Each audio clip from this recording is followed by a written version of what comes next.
Linda Sarsour spends quite a bit of time trying to convince Americans that they would absolutely love Sharia.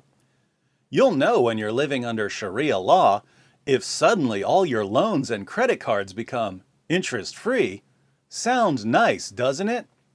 Wow, so if I sign up for Sharia, I get interest-free loans and credit cards. Not to mention child marriage, spousal abuse, raping female captives, stoning adulteresses, the death penalty for apostates, and the violent subjugation of all non-Muslims.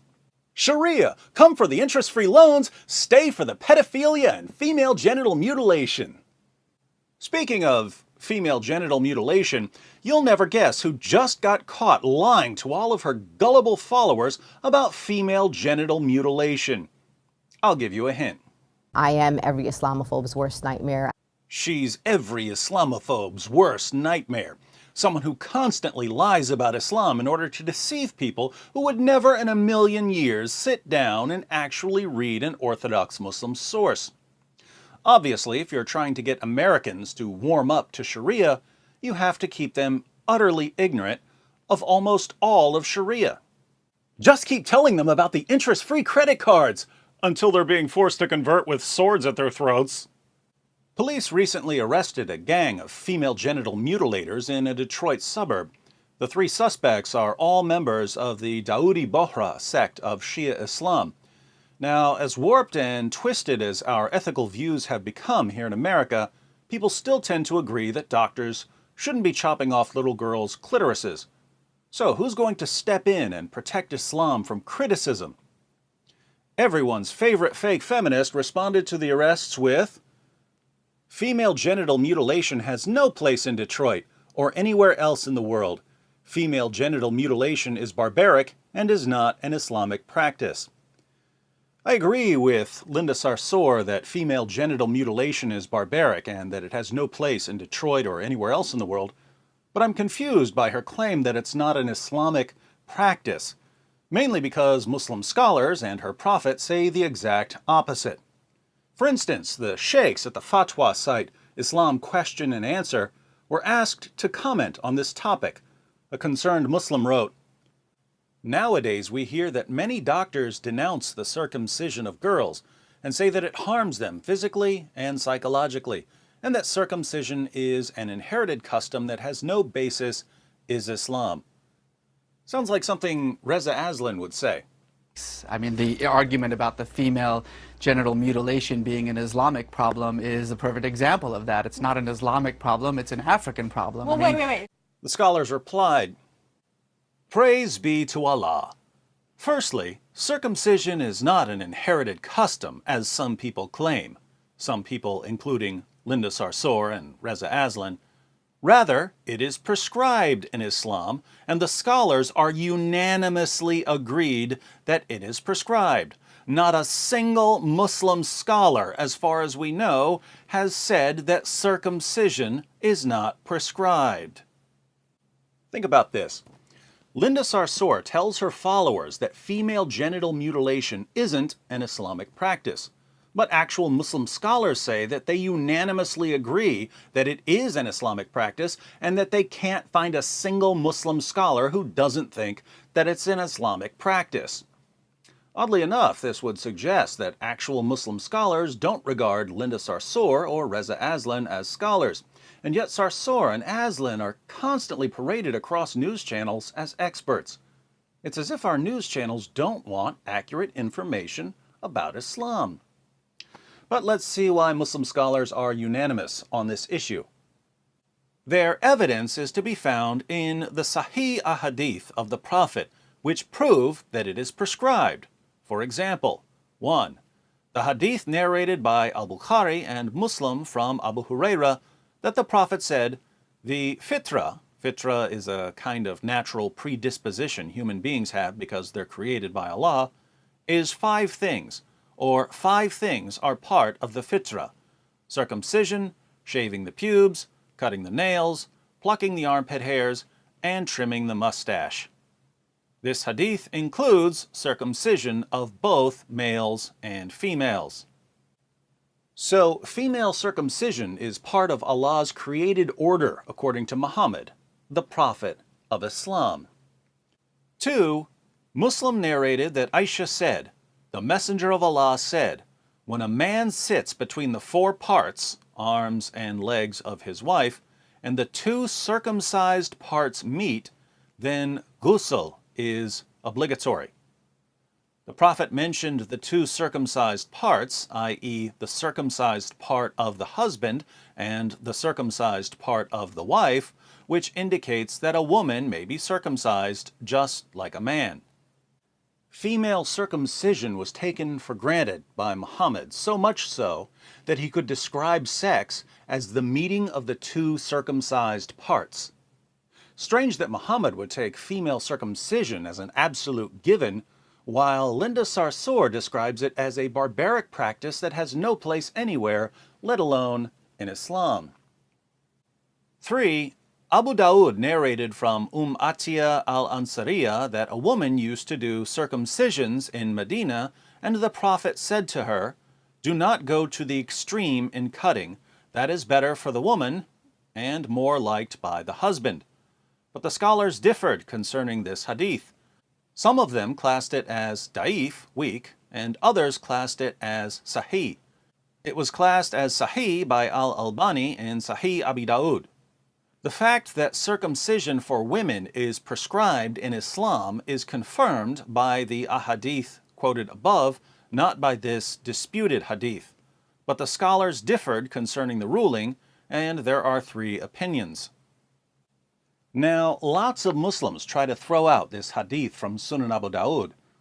Worst thing they can do. The practice of female circumcision is established in the Sahih narrations, but the disputed hadith in Sunan Abu Dawood is where Muhammad says not to go to the extreme in cutting, i.e. don't cut out the entire clitoris, only cut off part of it.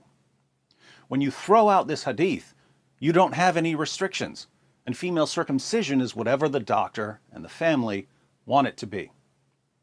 Muslim translators who are convinced that this hadith is authentic even distort texts about female circumcision to bring the texts into line with Muhammad's restriction.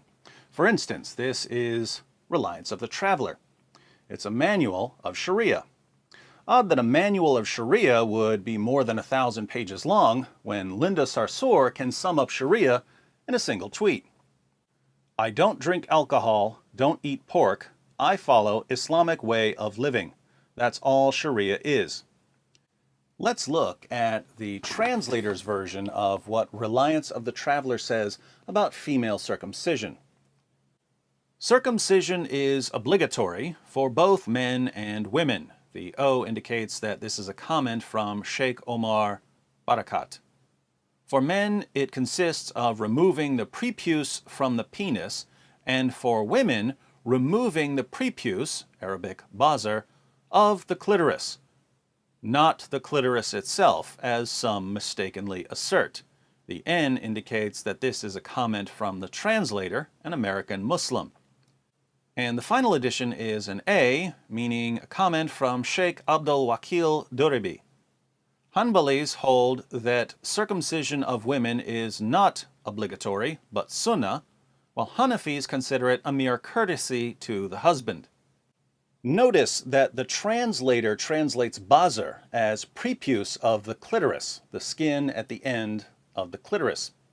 But that's not what bazar means. Bazar means clitoris.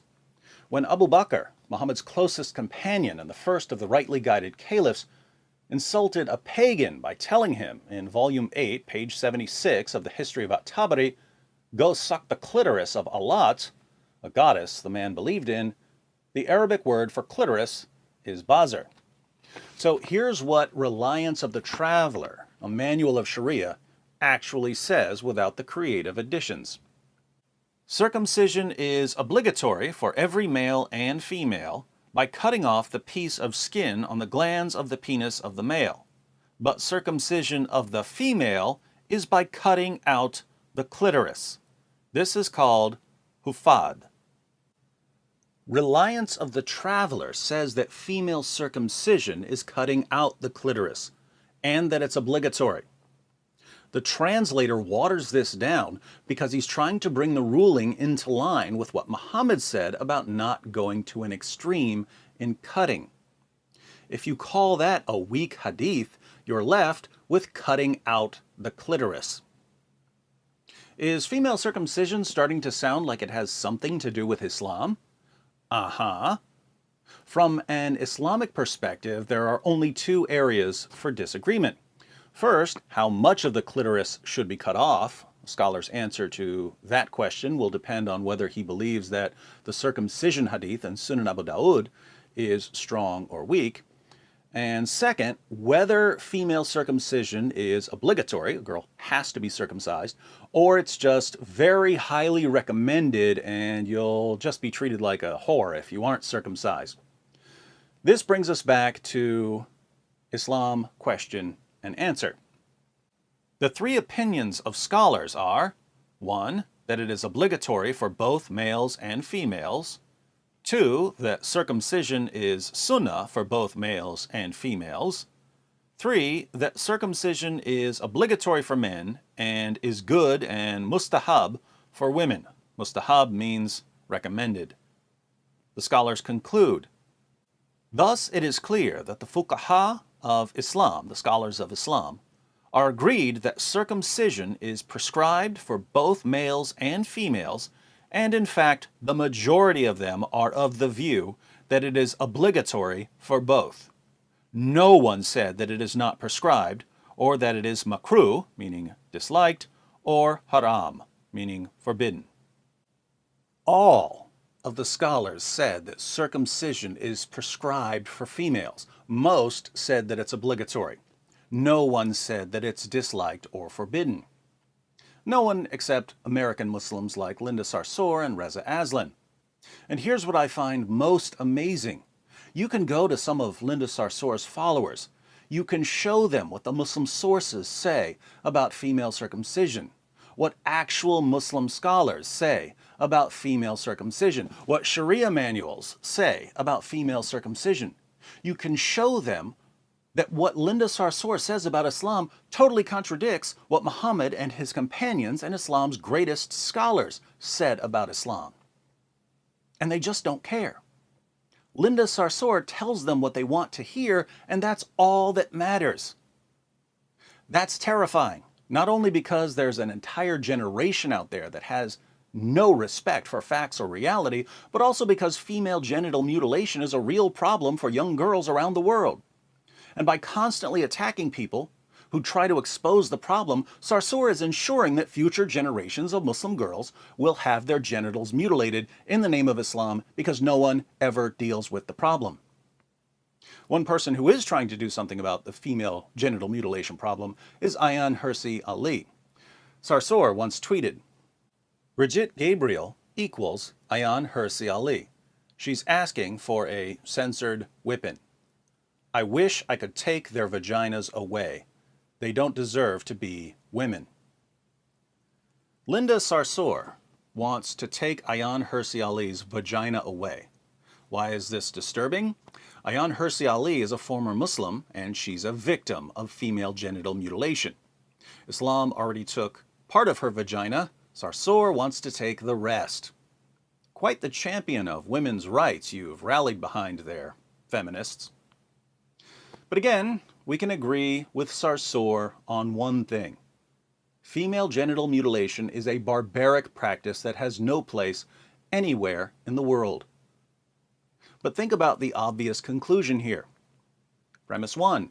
Female genital mutilation clearly has a place in Islam. Premise 2. Female genital mutilation has no place in this world. Therefore, Islam has no place in this world. Thanks for the new argument, Linda. In your honor, I'll call it the Sarsourian argument against Islam.